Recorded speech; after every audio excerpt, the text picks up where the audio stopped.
Hello friends, welcome to my channel excellent coaching. हमने Karl Pearson's correlation coefficient निकालना सीखा था। अब हम करेंगे कि इसकी सिग्निफिकेंस टेस्टिंग कैसे करते हैं।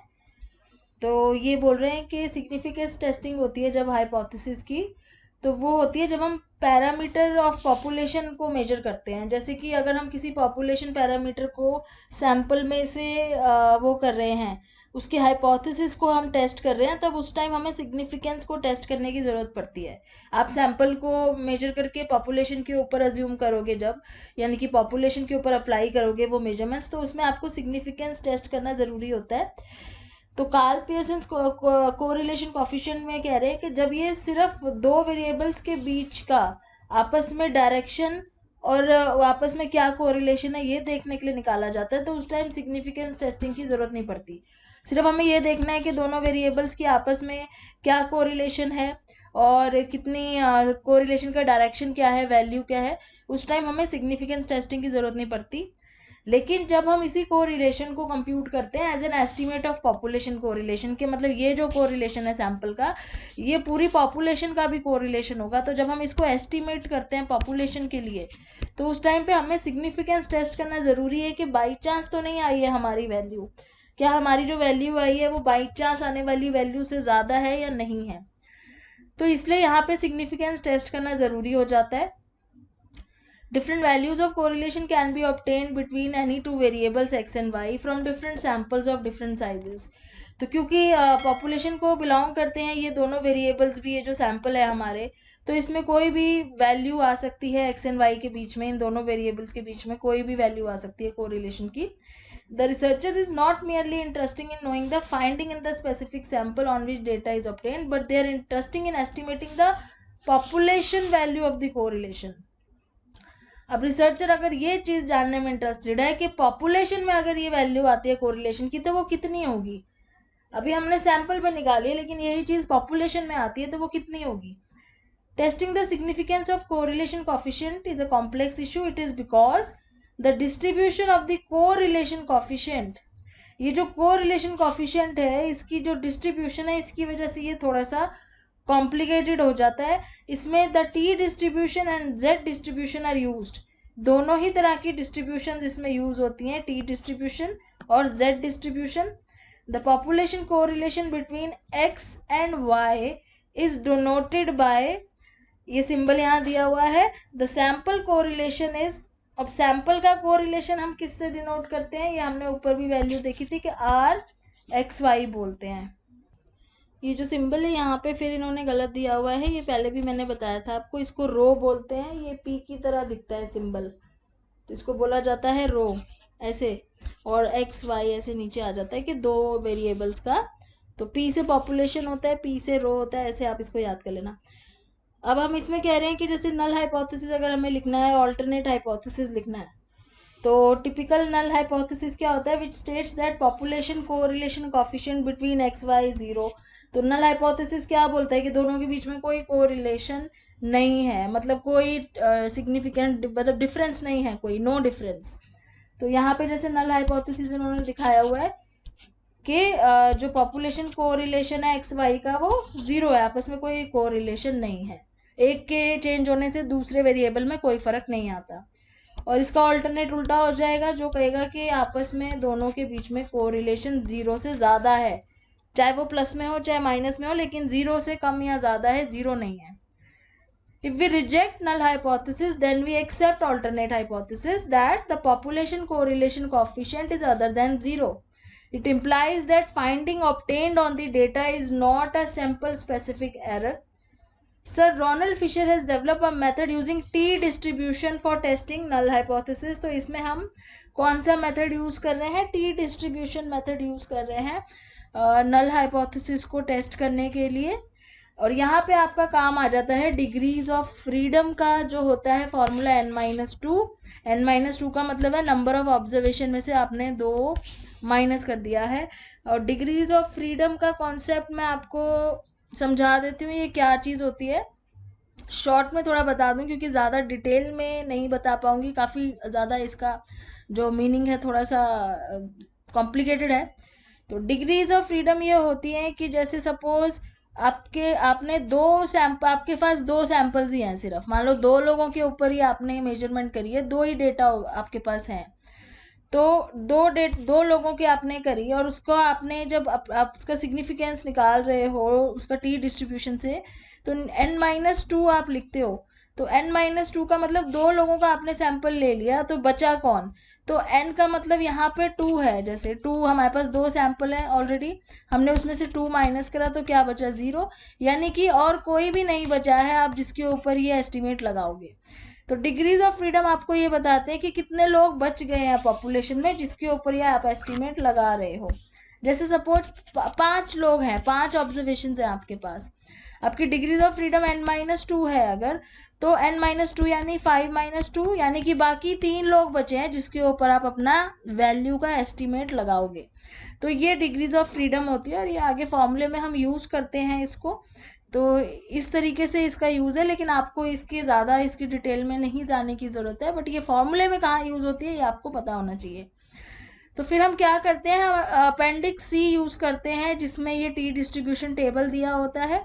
वहाँ पे इस तरह से कुछ वैल्यूज़ होती हैं, इस तरह से लिखी होती हैं वैल्यूज़। यहाँ पे डिग्रीज ऑफ फ्रीडम लिखा होता है 1 2 3 4 5 6 7 8, और यहाँ पे आपकी जो सिग्निफिकेंस लेवल है, जैसे हमने यहाँ पे कितना लिया है 0.05 लिया है यहाँ पे, तो वो चीज़ यहाँ सिग्निफिकेंस लेवल लिखा होता है। तो देखते हैं कि हमारी डिग्री ऑफ फ्रीडम जो है, सपोज कि डिग्री ऑफ फ्रीडम हमारी 3 आ रही है, 3 और सिग्निफिकेंस वैल्यू यहाँ पे 0.05 है, तो यहाँ और यहाँ को जब हम दोनों को मैच करेंगे तो यहाँ जो वैल्यू आएगी वो हमने लेनी है। तो अपेंडिक्स सी आपको मैं दिखा भी देती हूँ, इसकी पिक्चर ये किस तरीके से दिखता है। तो यूज़ करा जाता है testing of significance correlation coefficient.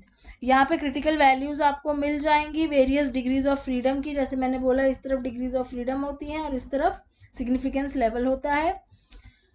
तो इन्होंने कोरिलेशन बिटवीन होपलेसनेस स्केल और डिप्रेशन इंडेक्स के बीच में निकाला था, जो था 0.937, 10 लोगों के ऊपर था। तो यहाँ पे डिग्री ऑफ फ्रीडम क्या आ जाएगी हमारी 10 लोगों में से n-8, n-2 यानी कि 8, यानी कि जो वैल्यू हमने निकाली है वो बाकी 8 लोगों के ऊपर भी अप्लाई होती है। तो ये डिग्री ऑफ फ्रीडम हो गया। अब हमने डिसाइड किया कि हम 0.05 सिग्निफिकेंस लेवल पे देखेंगे कि ये कितना सिग्निफिकेंट है, हमारी ये वैल्यू कितनी सिग्निफिकेंट है। ठीक है, तो हमने यहाँ पे क्या किया, हमने टू टेल टेस्ट अप्लाई किया। टू टेल टेस्ट कब करते हैं मैंने आपको बताया, जब हमें सिर्फ ये देखना होता है कि सिग्निफिकेंट है या नहीं है। तो two tail test is used if alternative hypothesis is non directional. ये नॉन डायरेक्शनल होता है ना, इसमें हमें डायरेक्शन नहीं देखनी होती, सिर्फ हमें डिफरेंस वो सिग्निफिकेंस देखना होता है। It does not indicate the direction of correlation. इससे पॉजिटिव नेगेटिव आपको पता नहीं चलेगा। ठीक है, इससे ये पता चल जाएगा कि फर्क है या नहीं है। तो यहाँ पे इन्होंने लिखा, देखो ये दोनों एक्स वाई हमारे वेरिएबल क्या है, एक होपलेसनेस स्केल है, एक डिप्रेशन इंडेक्स है। तो ये एक्स वेरिएबल है, ये वाई वेरिएबल है। तो उसका नल हाइपोथेसिस क्या हो गया कि आपस में इनका कोई रिलेशन नहीं है। और दूसरा ऑल्टरनेट क्या हो गया कि इनका आपस में रिलेशन है, यानी कि जो कोरिलेशन है वो जीरो नहीं है। ये चीज़ हमने ऊपर भी अभी देखी थी। अब ये डिग्रीज ऑफ फ्रीडम आ गई, 10 लोग थे उसमें से 2 माइनस कर दिए तो हमारी डिग्री ऑफ फ्रीडम बची है 8। ओके, इसका कॉन्सेप्ट मैंने आपको ऊपर समझा दिया। डिग्री ऑफ फ्रीडम से ये पता चलता है कि हम पॉपुलेशन में कितने लोगों पे वो चीज़ अप्लाई करने वाले हैं। फिर अब हमने अपेंडिक्स सी में देखा, look down the left most column. तो अपेंडिक्स सी में जैसे कह रहे हैं कि लेफ्ट कॉलम में डिग्रीज ऑफ फ्रीडम दी होती हैं 1 2 3 4 5, ऐसे 8 जहाँ लिखा होगा वहां चले जाओ and look across to find correlation. और यहाँ पे आपके सिग्निफिकेंस लेवल लिखे होते हैं, तो हम वहां चले जाएंगे जहाँ 0.05 लिखा होता है। तो हमने जब दोनों को देखा तो उसके सामने जो वैल्यू आ रही थी वो ये आ रही थी 0.632, यहाँ पे लिखा आ रहा था 0.632। तो ये टेबल मैं आपको दिखा देती हूँ। तो ये देखिए, ये मैंने यहाँ पे एक टेबल का स्क्रीनशॉट रखा है आपके सामने। ये है आपका two tail test, Karl Pearson critical values का टू टेल टेस्ट का टेबल है ये। अब हमारी डिग्रीज ऑफ फ्रीडम यहाँ लिखी हुई है, हमें कौन सी देखनी है, हमें देखनी है 8, और हमारा सिग्निफिकेंस लेवल कितना था 0.05। तो अगर हम इसके सामने देखें 0.05 में 0.632 वैल्यू दी हुई है। तो इसी तरीके से वहाँ पे लिखा हुआ है यहाँ लिखा हुआ है कि क्रिटिकल वैल्यू 0.632 है और हमारी कोरिलेशन वैल्यू आ रही थी 0.937 जो कि 632 से बड़ी है। ठीक है, so because the obtained value of correlation is 0.937 is greater than critical value जो हमने टेबल से देखी है, we reject the null hypothesis that there is no correlation। तो क्योंकि हमारी वैल्यू बड़ी है, किससे, हमारी जो वैल्यू आई थी वो हमारी टेबल वाली वैल्यू से बड़ी आई थी, इसलिए हमने नल हाइपोथेसिस को रिजेक्ट कर दिया है। तो इसका मतलब हम क्या एक्सेप्ट कर रहे हैं, हम ऑल्टरनेट हाइपोथेसिस एक्सेप्ट कर रहे हैं कि दोनों के बीच में कोरिलेशन है। So we use the absolute value of the correlation while doing two-tailed test of significance. The sign is considered while testing one-tailed। तो अभी हम क्योंकि वन टेल नहीं टू टेल पे ध्यान दे रहे हैं, इसलिए हम साइन नहीं देख रहे प्लस और माइनस, हम इतना देख रहे हैं कि वैल्यू बड़ी है या छोटी है। साइन किस में देखा जाता है, जब वन टेल्ड करते हैं, जब हमें डायरेक्शन चाहिए कि किस डायरेक्शन में जा रहा है, पॉजिटिव में या नेगेटिव में कोरिलेशन जा रहा है। अभी हमारा एम ये देखना नहीं था कि नेगेटिव कोरिलेशन जा रहा है कि पॉजिटिव, हमारा एम ये देखना था कि कोरिलेटेड है या नहीं है। उस चीज़ को हमने, उस रिजल्ट को हमने टेस्ट करना था, उसकी सिग्निफिकेंस देखनी थी, इसलिए हमने टू टेल्ड किया जिसमें ये प्रूव हो गया कि वो कोरिलेटेड है। फिर आगे ये एडजस्टेड आर की जो बात कर रहे हैं, ये कुछ नहीं है, बहुत सिंपल सा कॉन्सेप्ट है। यहाँ पे कह रहे हैं कि जो हम कोरिलेशन कोफिशिएंट निकालते हैं सैंपल पे, वो बायस्ड होता है क्योंकि सैंपल एक छोटा होता है, sample is a small number of people. तो सैंपल अनबायस्ड नहीं होता है, थोड़ा सा बायस्ड होता है। बायस कहने का मतलब है कि इतना करेक्ट नहीं होता है, थोड़ा सा, क्योंकि आप कम लोगों पे निकाल रहे हो लेकिन ज़्यादा लोगों पे एस्टिमेट कर रहे हो, तो वो एकदम एक्यूरेट नहीं हो सकता। So when the number of observation are small the sample correlation is bias. तो जब हमारी नंबर ऑफ ऑब्जर्वेशन स्मॉल होती है, जैसे हमने पढ़ा कि 30 से कम है अगर, तो वो सैंपल बहुत छोटा माना जाता है, तो उस केस में बायसनेस आ जाती है हमारे रिजल्ट में। उस बायसनेस को एडजस्ट करने के लिए हम ये एडजस्टेड आर वाला फॉर्मूला यूज करते हैं। This is called adjusted correlation coefficient. R के नीचे एडजस्टेड इन्होंने शॉर्ट में लिखा हुआ है ADJ। इसका मतलब है कि एडजस्टेड आर है क्योंकि हमारा सैंपल छोटा था। जब हमारा सैंपल छोटा होगा ज़्यादा, तो हम ये करेंगे, जैसे 10 था ना ऊपर, हमारे कितने इंडिविजुअल्स थे जिसका हम देख रहे थे, यहाँ पे 10 लोग थे, तो 10 तो बहुत ही छोटा सैंपल हो गया, इस वजह से हमने टी डिस्ट्रीब्यूशन यूज किया था। और लेकिन छोटा सैंपल है इसलिए हमारा जो रिजल्ट है वो बायस्ड हो सकता है वो पॉपुलेशन का एस्टिमेट ना हो। तो उस केस में आर एडजस्ट करने का ये फॉर्मूला है, जहाँ पे जो आर स्क्वेयर है ये पियर्सन्स कोरिलेशन कोफिशिएंट है। ये जो आर यहाँ पे इन्होंने लगाया हुआ है 1 माइनस आर स्क्वेयर कोफिशिएंट है। उसके बाद n-1 यानी कि आपके जो नंबर ऑफ ऑब्जर्वेशन है उससे आपने -1 कर दिया, नीचे n-2 जो डिग्री ऑफ फ्रीडम होता है। तो देखो यहाँ पे इन्होंने करा हुआ है, फॉर्मूला अप्लाई किया हुआ है इस तरीके से। यहाँ पे 1 माइनस आपका जो कोरिलेशन कोफिशिएंट आया था उसका स्क्वायर, फिर जितने लोग थे उसका -1 और नीचे डिग्री ऑफ फ्रीडम है n-2। तो यहाँ पे देखो अब आपका जो आर आ रहा है ये आ रहा है 0.929, जबकि पहले आ रहा था 0.937। तो वो थोड़ा सा बायस था, अब जो आया है ये अनबायस्ड है। तो हमने अपने आर को अनबायस करने के लिए और ज़्यादा एक्यूरेट करने के लिए उसको हमने ये वाले फॉर्मूले से चेक कर लिया और रिजल्ट चेंज हो गया। लेकिन फिर भी ये हमारी क्रिटिकल वैल्यू से तो ज़्यादा ही है, तो वो हमारा हाइपोथेसिस जो हमने सेलेक्ट किया था ऑल्टरनेट, वो गलत नहीं आया। ये फिर भी देखो आपका जो वैल्यू आई है 0.929, ये इससे ज़्यादा ही है ना, जो हमने 632 हमने क्रिटिकल वैल्यू निकाली थी। तो हमारा जो हमने सेलेक्ट किया था कि ऑल्टरनेट हाइपोथेसिस है वो सही है, तो वो सही अभी भी है आपका, बस हमने आर को थोड़ा सा और एक्यूरेट कर लिया।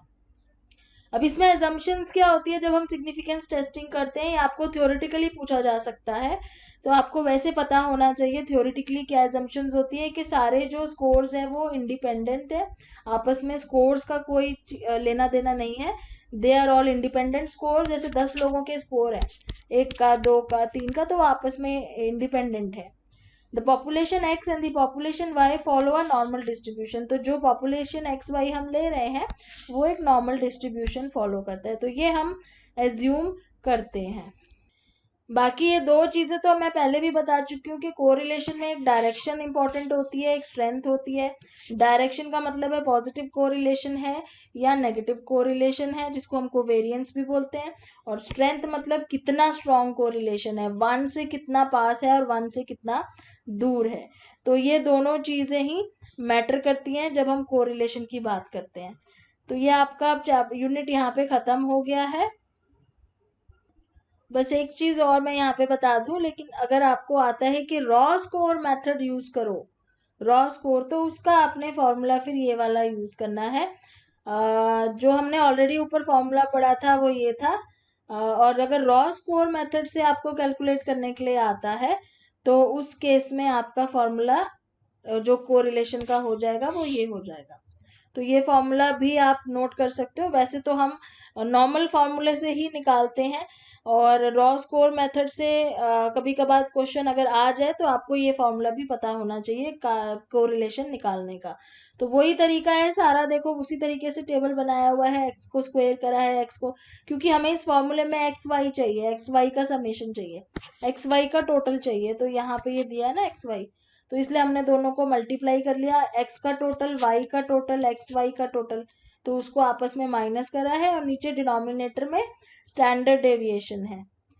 तो इस तरीके से ये निकालेंगे। अब हम नेक्स्ट यूनिट की बात करेंगे नेक्स्ट वीडियो में। Thanks for watching.